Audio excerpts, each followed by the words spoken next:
good news pada malam hari ini sangat luar biasa. Sebelumnya adalah salam pilkada damai.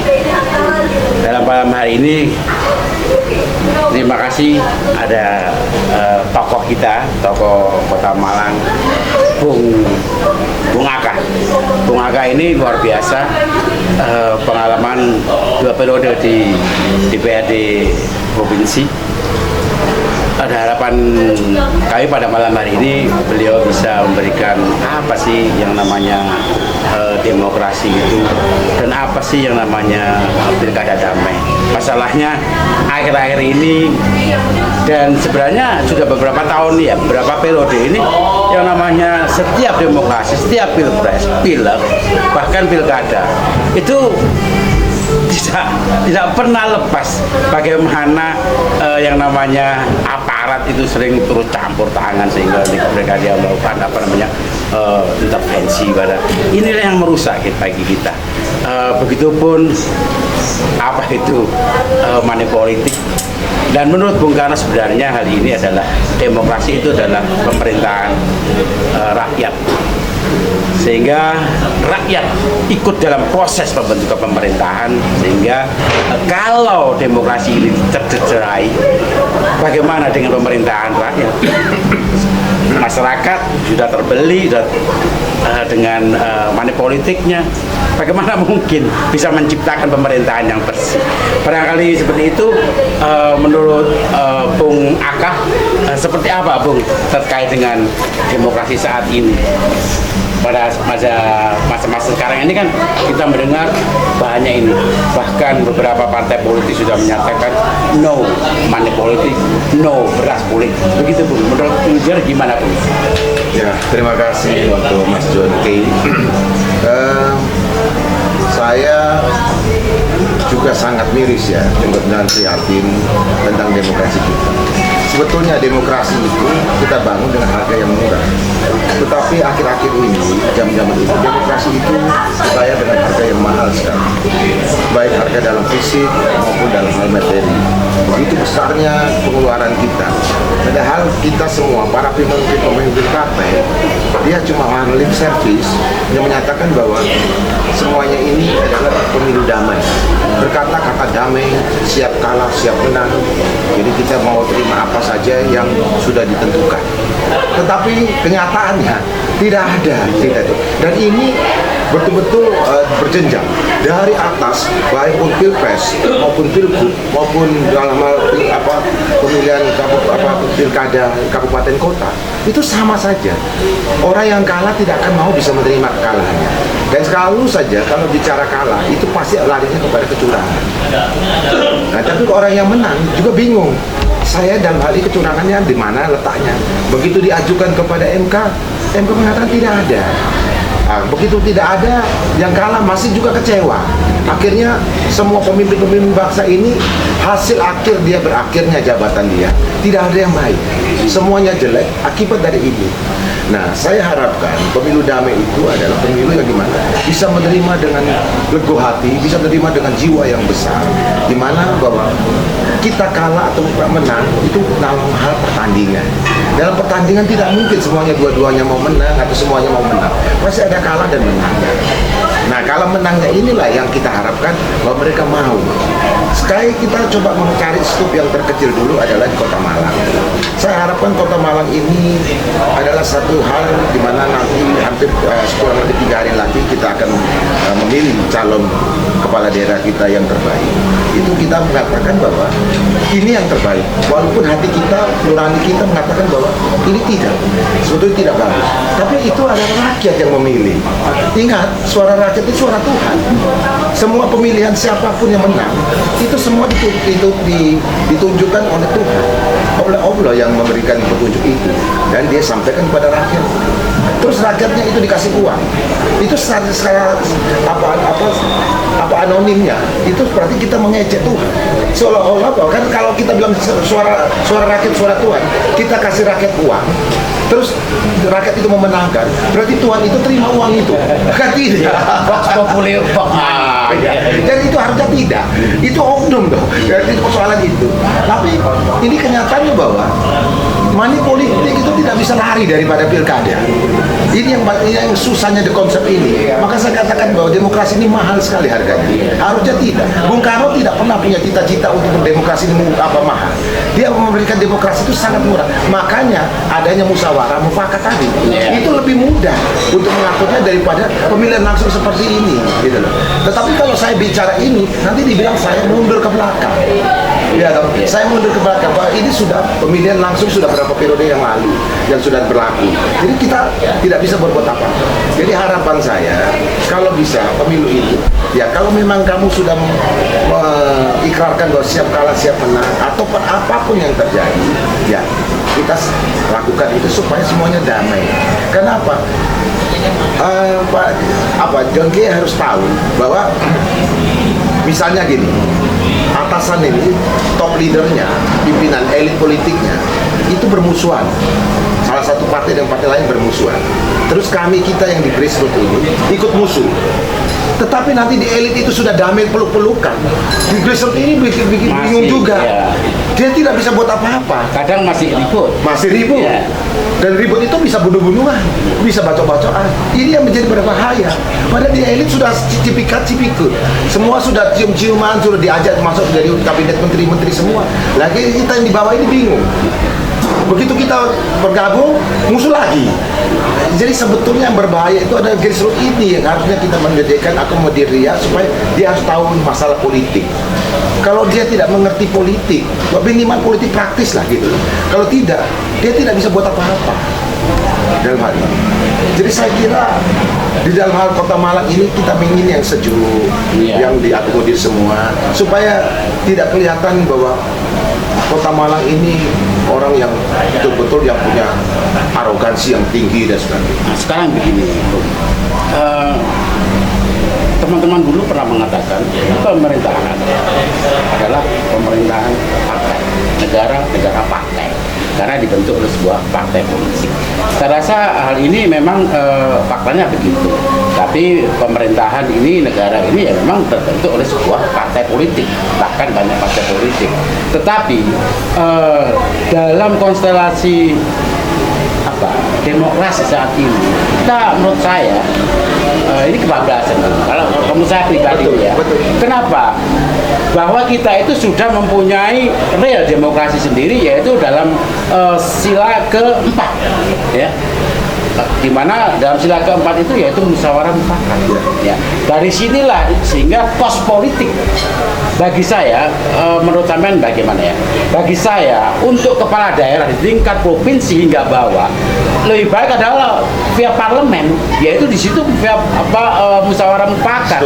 Bagaimanapun juga karena untuk meminimalkan biaya kos politik yang mestinya tidak harus kurang gini ya. Faktanya itu mengajarkan namanya saja demokrasi rakyat, sehingga rakyat ikut dalam pembentukan pemerintahan. Kalau rakyat dibohongi begitu, membentuk sebuah pemerintahan kebohongan, pemimpin ini akan menimbulkan kebohongan baru.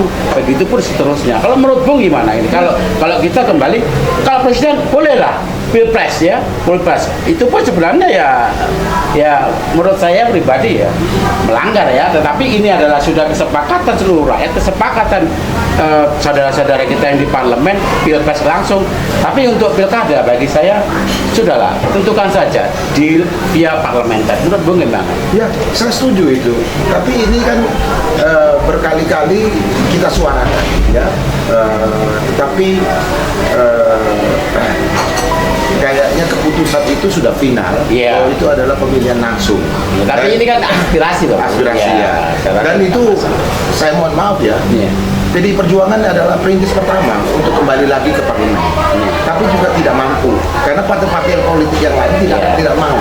Nah itu. Jadi akhirnya kita tetap melakukan dengan undang-undang yang baru yang terakhir ini untuk tetap pemilihan langsung. Jadi sebetulnya dalam hal ini kalau kita berkenan untuk bicara tentang money politik, sebetulnya kita mengajarkan pada rakyat kita itu adalah hal-hal yang tidak mendidik. Karena pertama bahwa moralitasnya akan jadi bawah sekali jatuh. Karena harga diri kita dengan harga 100 sampai 200 ribu saja. Padahal itu tidak. Kita yang memilih pemimpin itu adalah sebetulnya dari hati nurani kita. Dengan mereka cari utangan atau cari macam-macam ya. Iya. Pada faktanya dia akan mengembalikan Iya. uangnya sendiri. Ya. Buset ya. Nah itu buktinya nanti kalau misalnya bupati atau wali kota yang menang, dia tadi yang dari Bapak bilang tadi bahwa uang itu dia cari utangan dan sebagainya, dan dia harus kembalikan. Pasti. Nah, dia kalau dia nanti menang, apa dia ambil dari mana? Proyek pengembaliannya. Ya, Iya. jadi itu yang jadi masalah bagi Iya. demokrasi kita sekarang di Indonesia ini. Tapi kita harapkan makin berkembang ke depan, mungkin kita bisa menata kembali lebih baik dari yang sebelum-sebelumnya. Itu yang harapan kita, bahwa kedamaian ini sebetulnya yang kita inginkan itu adalah di mana demokrasi ini kita hidupi dengan harga yang murah. Pesan Bapak dengan kondisi seperti ini ya, karena ini sedikit saja Pak ya, tidak panjang-panjang, karena mengingat juga waktu, bahwa harapan kita semua, khususnya Pak Ade sendiri, apa statementnya terakhir closing ini untuk pada damai, karena di lapangan mereka juga menunggu Pak ya, menunggu. Dalam survei yang kita terima tadi 36% apa nih voting apa ya itu mereka itu menunggu Pak. Jadi menjelas mau kemana mereka. Dan prediksi kami, prediksi teman-teman juga itu mereka menunggu kapan ini beras datang, kapan ini uang datang. Apakah ini juga damai seperti ini menurut Bapak Surya? Ya, untuk closing statement saya dalam hal pemilu ini sebetulnya kita tidak melihat menanti beras itu kapan datang. Yang harusnya kita lihat itu adalah program kerja mereka. Dan itu program itu setiap kepala daerah yang mencalonkan diri sebagai wali kota atau bupati, kan kita bicara khusus untuk Kota Malang, program dia itu yang realistis. Jangan yang tidak realistis, nanti dia tidak bisa merealisasikan apa yang dia janjikan. Dan itu jadi bumerang lagi, akhirnya rakyat dibodohin lagi. Jadi sebetulnya rakyat juga harusnya melihat program-programnya, bukan melihat berasnya ataupun money politik uangnya. Tetapi sekarang kita kecenderungan bahwa betul, kita harus akui bahwa sebagian rakyat kita ini juga kan di bawah garis kemiskinan. Yeah. Dia juga butuh makan, dia juga butuh uang. Kan untuk sesaat. Tapi kan ini kan dibutuhkan hanya cuma sesaat. Iya. Padahal sesaat ini kan untuk 5 tahun ke depan. Dia terima 200.000 atau 100.000. Tapi tetap menentukan nasibnya rakyat Kota Malang itu 5 tahun. Iya. Itu berat sekali, Iya. kan gitu. Jadi kalau bisa itu dalam hal ini ada satu pendidikan, edukasi kepada mereka di dalam hal politik praktis untuk gitu. Jadi kita kalau bisa, saya sarankan kepada Mas John K. itu usahakan bagaimana kita membangun tokoh-tokoh politik, tokoh-tokoh nasional, agama, termasuk tokoh-tokoh agama, di mana kita bisa membangun kesadaran untuk rakyat, supaya bagaimana rakyat ini menyadari tentang arti politik ini sebenarnya. Dan itu sebetulnya sinergi sekali apabila nanti kita didukung lagi oleh pemerintah, supaya pemerintah memberikan kita satu edukasi untuk mengumpulkan orang-orang itu. Mungkin edukasi itu kita lakukan 1 tahun 2 kali di dalam pendidikan ini misalnya, itu kita bisa lakukan itu supaya rakyat itu sadar bahwa apa yang kau lakukan hari ini itu adalah salah. Yang harus yang kau benarkan itu adalah kau memilih dengan hati nuranimu yang bersih tentang program pemerintah itu yang realistis. Yang kalau tidak realistis juga itu berarti ngapusi, itu kan bohong aja. Kalau bohong itu tidak mungkin dibuktikan, kenyataan itu tidak ada. Gitu. Saya kira ini yang saya kira cukup menarik untuk kita malam. Tapi begini Bung, ini sistem yang sana yang buat ya, di BRI dan pemerintah pusat. Sistem ini memang dibuat seperti ini. Nah, seperti apa ke depan menurut jenengan? Tolong disampaikan juga bahwa setidaknya ada perubahan sistem demokrasi yang barusan kita sampaikan, bahwa yang namanya demokrasi tidak untuk sesaat, sehingga masyarakat itu menjadi cerdas lah dalam berpolitik, cerdas di dalam berdemokrasi. Itu Bang. Ya, kalau dalam hal ini kan memang kita mengikuti aturan pemerintah. Iya. Di dalam pemerintah pusat itu kan kita harus menjalankan. Sebetulnya ada juga sih yang dipimpin oleh, kalau nggak salah, Ibu Megawati Fisik Soekarno Putri, dia ada memimpin suatu bentuk sekolah kebangsaan dalam hal mendidik anak-anak supaya kita tahu tentang jiwa nasionalis kita, dari mana kita tetap berafiliasi dengan Bung Karno. Nah itu cukup baik sebetulnya untuk kita kerjakan, tapi ya sampai sekarang juga nggak jalan. Jualan ini sampai ke bawah ya, sampai ke grassroots itu nggak jalan gitu. Nah dalam program pemerintah ini yang kita harus dobrak adalah apakah kita mau di dalam hal ini menunggu ada revisi dari undang-undang dari pusat, kan tidak mungkin juga berjalan kalau Nah, tapi kan kita perlu suarakan loh. Nah, kalau kita suarakan ini, harusnya lebih baik suara lewat konstitusi. Kalau tidak lewat konstitusi, Ya, setidaknya ini mereka mendengar. Ya. Sehingga konstitusi itu, sistem ini harus dirubah menjadi konstitusi. Karena bagaimanapun juga tadi yang Pak John J. sampaikan tadi bahwa memang pemerintah ini dipimpin oleh partai politik. Ya. Karena memang dalam partai politik itu untuk merebut kekuasaan itu Benar. lewat secara konstitusi. Benar. Itu. Ya. Lewat partai politik itu memang diatur undang-undang dasarnya seperti itu sudah diatur, bukan dari pihak yang lain gitu. Jadi mau nggak mau ya kita harus menyuarakan seperti itu. Tapi menyuarakan itu kalau kita sendiri apakah sampai ke pusat? Nah sekarang persoalannya kita kembali lagi, mau nggak kita sama-sama datang ke DPR RI, kita duduk, kita membuat satu bentuk revisi dalam hal kebangsaan ini, bahwa sebetulnya ini tidak cocok sekarang ini di frame ini gitu. Nah, itu yang harus kita sampaikan. Mungkin nanti itu bisa gabung sama teman-teman para pemikir. Saya rasa pemilu damai yang ada di Kota Malang ini kita sampaikan kepada masyarakat Kota Malang bahwa sweeter voters ini sweeting ya apa nama pasang pemilih mengambang ini 30%. Dengan kondisi seperti ini, semoga mereka yang menunggu pada saat ini, yaitu please berpikirlah dengan jernih, pemilihlah dengan mereka yang punya visi misi yang clear, yang jelas, yang realis dan logis, sehingga jenengan teman-teman adik-adik yang punya nilai untuk ke depan untuk pilkada Kota Malang khususnya tanggal 27, pilihlah calon-calon yang menurut sampean semua ini adalah logis, punya program yang logis, jelas dan betul-betul sesuai dengan harapan kita semua, sehingga Kota Malang menjadi damai, tidak lagi menunggu hal-hal yang sifatnya saling gesek dan seperti itu. Terima kasih Bung Aka kehadirannya. Salam pilkada damai. Assalamualaikum warahmatullahi wabarakatuh. Ya, saya bernama Insinyur Adhikara Kartayasa MSI. Saya kalau dalam biodata mungkin saya kasih sesingkat saja bahwa saya berkecimpung di dunia politik hampir 50%-nya adalah umur saya. Jadi umur saya sudah 60 lebih, itu saya di politik sudah hampir 40 tahun di dalam dunia politik, dan saya sudah pernah menduduki jabatan-jabatan yang strategis sampai ke DPR RI dan DPR Provinsi, bahkan sampai pengurus yang lain. Saya ingin menyampaikan bahwa tinggal 3 hari lagi ini kita akan memilih calon kepala daerah kita di Kota Malang. Saya harapkan bahwa pemilihan di Kota Malang ini adalah pemilihan yang damai, sejuk, yang betul-betul ini adalah pesta demokrasinya rakyat, sehingga rakyat benar-benar merasakan pesta ini dengan hal-hal yang damai.